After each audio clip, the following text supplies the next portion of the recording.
Good afternoon. I just got back from Tim Hortons. Um, Fred took me since because I had it.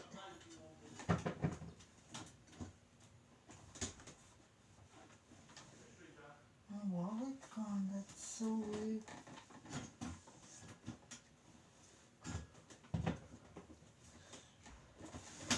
And I usually tuck it in here.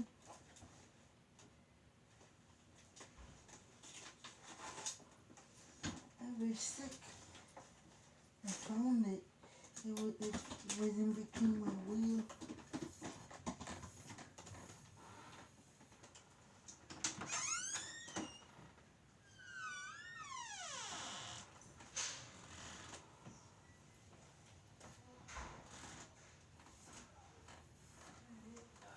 Hey Willie, I found my wallet. It was down here. It fell, I guess. Okay, so make sure you keep it in your room, okay? Yeah, I will.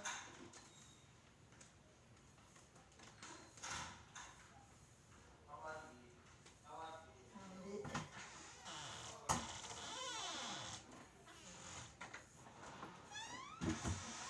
Yeah, I'm not gonna post my coffee on Facebook anymore. Just on my YouTube channel.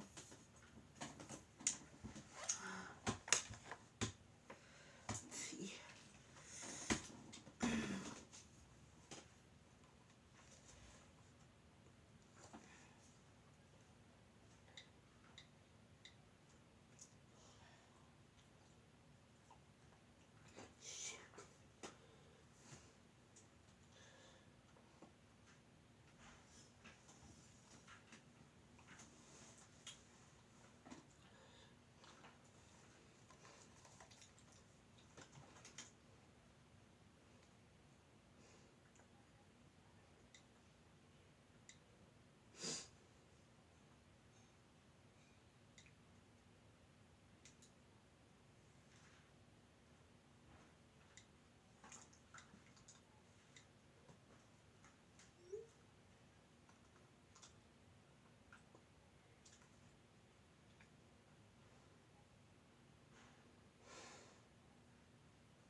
Try my twinses.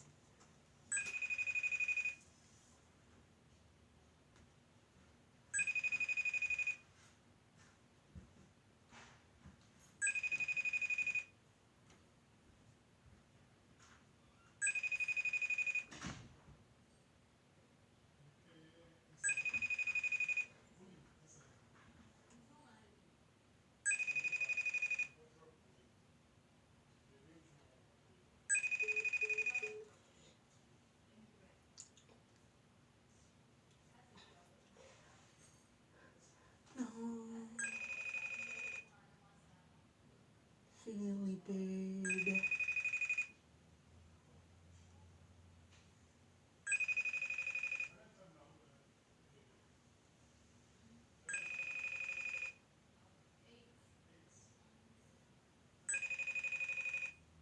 I wanna talk to my twinses.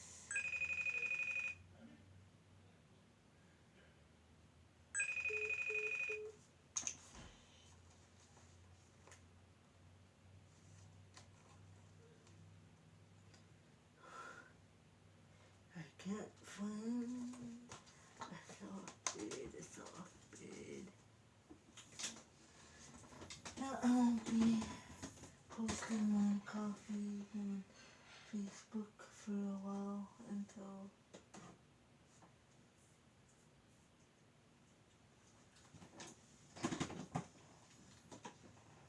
Lena's got my vehicle player all the time, so I'm not gonna post it on Facebook anymore. So I'm just gonna watch TV.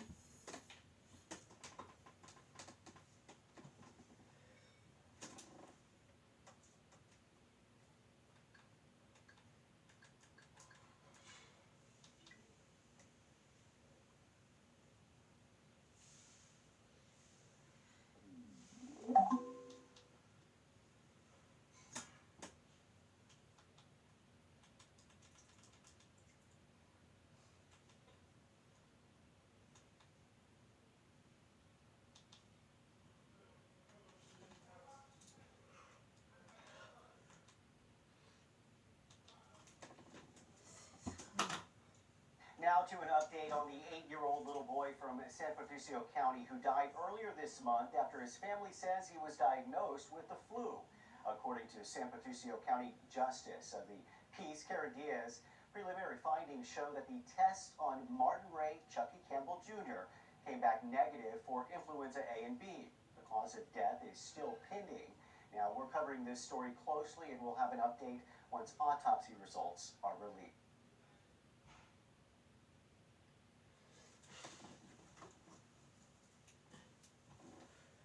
Tired of feeling out of shape? This Monday, October 13th, we start the Women's Calisthenics Program for beginners. Bill Street.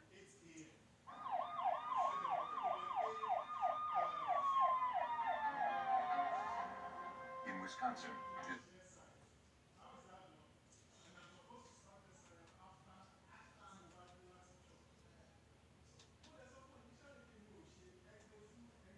For her life, nearly weeks after coming.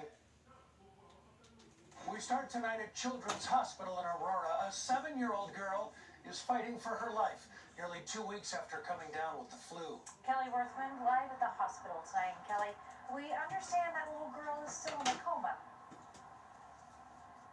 Sadly, yes, Karen, and her mom tells me that the little girl's brain scans have not gone well and she cannot breathe on her own. Now her family is praying for a miracle. Oh, she is like an angel. She is precious. 7-year-old Selena is the light of her mother's world. She's a good helper. She's smart. She do everything. You have to be the best. So you can only imagine the pain Hugo is feeling as her daughter clings to life at Children's Hospital. Just waiting for hope now, yes. Just 2 days before Christmas, Hugh says her daughter suddenly became very sick. She throw up and she shake and I scared. I called 911 right away. Selena was rushed to the hospital and diagnosed with the flu, but it didn't take long for her condition to take a drastic turn. Selena is in a coma, and Hugh says doctors tell her there's nothing they can do. The doctor told me that all the brain is damaged. From the flu?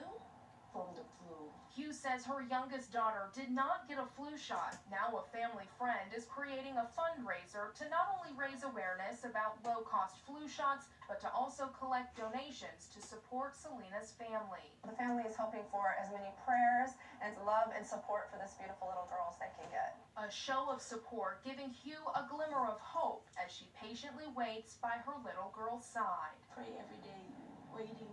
It's a miracle with effort to Selena. The state health department says so far this flu season, nearly 600 people have been hospitalized. There have been no deaths reported, and the flu season isn't over yet. If you'd like to help Selena and her family, we have a link to the fundraiser on cbsdenver.com. Reporting live in Aurora, Kelly Worthman covering Colorado First. All right, Kelly.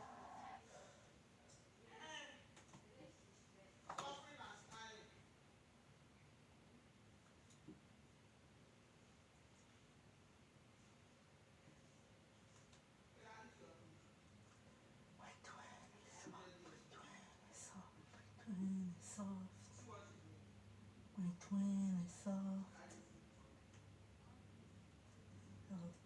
Touching my hand all the time because she's so nice and soft.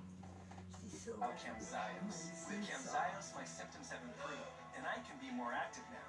It's a difference I can feel, and they can see, and she can too. Camzyos works by targeting what's causing OHCM, and it's proven to reduce obstruction in the heart 4 times more. Camzyos may cause serious side effects, including heart failure that can lead to death, a risk that's increased with serious infection, irregular heartbeat, or with certain other medicines. Do not stop, start, or change medicines or dose without telling your doctor. You must have echocardiograms before and during treatment. Seek help for new or worsening heart failure symptoms. Camzyos is only available through a restricted program. Before taking Camzyos, tell your doctor about all your medical conditions and current or planned pregnancy. Camzyos, first in its class to treat symptomatic OHCM. It's great to be playing again. Ask your cardiologist about Camzyos. Sensodyne is our first line of defense against sensitivity. When people are experiencing sensitivity, they're experiencing an exposed layer of the tooth. Sensodyne helps by creating a protective barrier on those exposed areas. I love Sensodyne because it works. About 1 in 5 people with fatty liver disease have NASH, which can lead to cirrhosis. I thought I had fatty liver disease, but it's actually NASH, and it's scarring my liver. Resdifra is the first and only treatment for NASH with moderate to advanced liver scarring without cirrhosis. It works directly in the liver to help reduce scarring and reduce NASH. Before taking, tell your doctor about liver or gallbladder problems, or if you are pregnant, breastfeeding, or plan to be. Serious side effects include liver injury, gallstones, gallbladder, pancreas inflammation. Stop taking and call your doctor about tiredness, nausea, vomiting, fever, rash, jaundice, stomach pain. Tell your doctor if taking gemfibrozone, cyclosporin, clopidogrel, or statins. Side effects include diarrhea, itching, dizziness, constipation. I have a way forward. Ask your liver specialist to test for scarring and ask about Resdifra. Welcome to Halloween Baking Championship. Baking in a competition like this is scary. It is creepy, and I am here for it. Halloween Baking Championship tomorrow night at 9.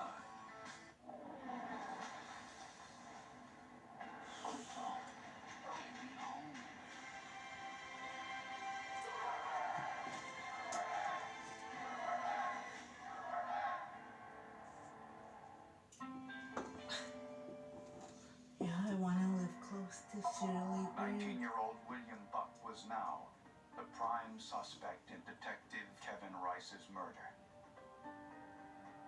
A background check revealed some chilling information.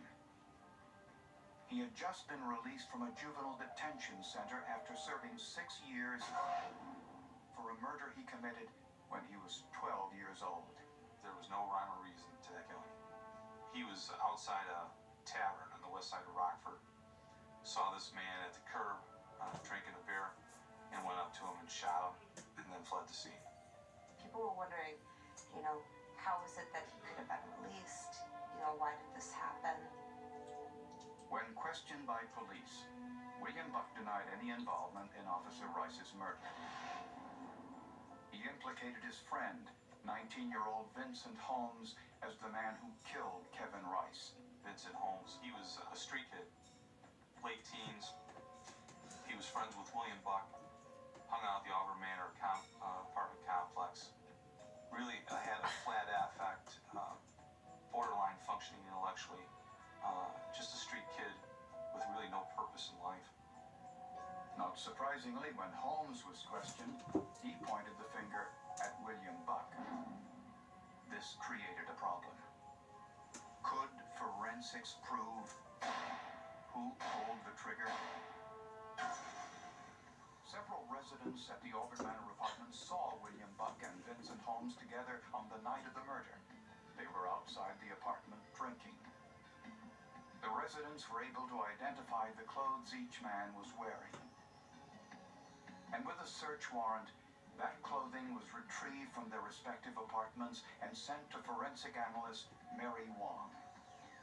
She conducted the same test she used on the hooded sweatshirt. No gunshot residue was found on either man's clothing.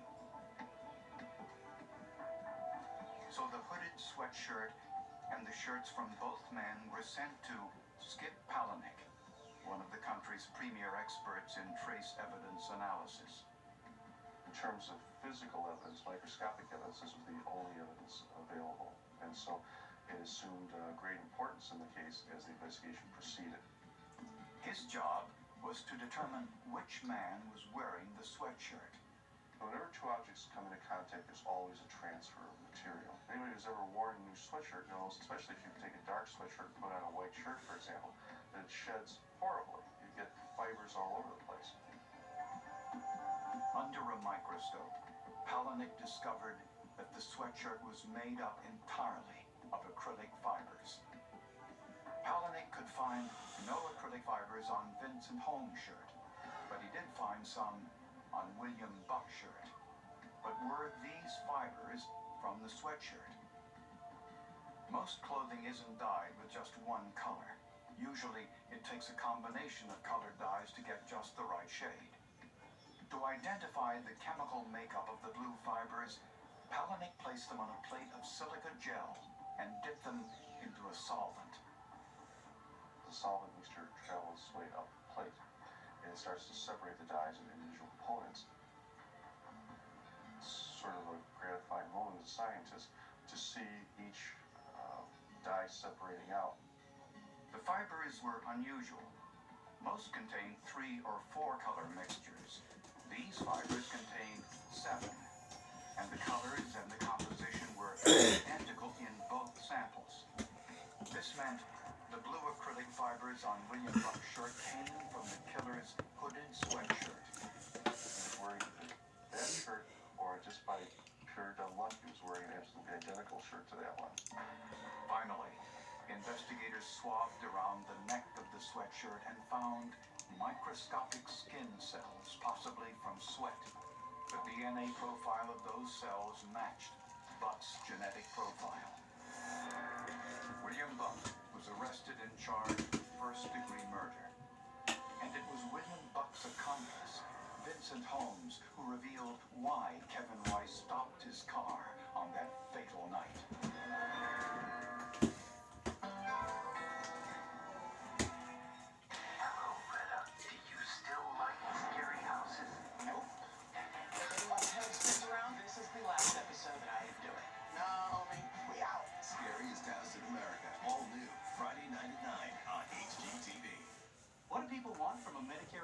Plan? Let's find out. I want a $0 monthly premium. I take a lot of medications, so I need prescription drug coverage. And what do you want? I'm not exactly sure. Would you like help figuring that out? Absolutely. If you would like help making an informed decision about your Medicare coverage, Aetna licensed agents are standing by, ready to listen to your questions and help you find health coverage that meets your needs. Aetna Medicare Advantage prescription drug plans provide medical and hospital coverage, plus Part D prescription drug coverage. You get everything in original Medicare and benefits such as dental, vision, I went to Tim and once you're Hortons an Aetna for Medicare coffee. Advantage plan member, our trained service representatives will be there for you, ready to provide guidance and support. Having a conversation with our members should be like sitting down talking to a fellow family member. How do I want my mom to understand this? You know, it's not all just business. Because at the end of the day, they're not a dollar sign. They're not just another customer. They're a member. When you call our toll-free number, you are under no obligation to enroll. You can speak with an agent, ask questions, and get the answers you I won't need. be posting coffees on my Facebook page anymore. Aetna has Medicare Advantage plans with monthly plan premiums starting at $0. Many Aetna Medicare Advantage prescription drug plans offer Part D prescription drug coverage with a $0 copay. My other friends on there don't complain about me not putting my coffee on there, but for preventive services like screenings and tests when you see in-network providers. mine seems Plans may also to include dental, be vision, bothered by it. and hearing coverage, I don't a know fitness why. membership, and more. What about your insurance? What do you want from them? I want to be treated like a human being, not a number. And you? When I need help, I want to be able to get on the phone and talk to a real person. Somebody that actually cares. As an Aetna Medicare Advantage member, our dedicated service representatives will listen to your needs, answer your questions, and provide help. When you call in, you don't have to do anything. I'll do the work for you. What about you? What do you want from a Medicare Advantage plan? To find out if an Aetna Medicare Advantage plan is right for you, call now to speak with a licensed Aetna agent. Annual enrollment ends December 7th, so pick up the phone and call for a free Medicare coverage assessment today. Call 1-844-788-3804 to speak with a licensed Aetna agent. That's 1-844-788-3804.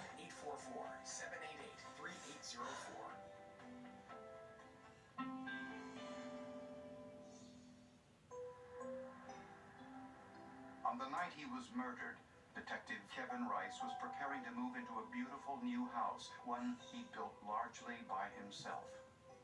This was really like his dream of something he wanted to do. He was really crafty and well-versed in that area, so he was really looking forward to, or did look forward to building it himself. The furniture was to be moved in the following morning. The carpet was being laid that night, and there was a problem. He got a call at home shortly after 1 o'clock in the morning from a friend of his who was finishing carpeting the house and informed that there was a problem with the measurements. And so he just threw on some casual clothes, jumped in his car, and went to see what the problem was. Kevin went to his new house, helped fix the problem, then headed home. According to Vincent Holmes, he and William Buck were breaking into a car when Kevin Rice saw them. Even though Rice was unarmed, he confronted them. William Buck was fresh out of prison and had no intention of going back. Buck fired 6 shots. 5 hit Kevin Rice. Gunshot residue contaminated Buck's sweatshirt. As he ran from the scene, Buck dropped his keys and his asthma inhaler, then discarded his sweatshirt.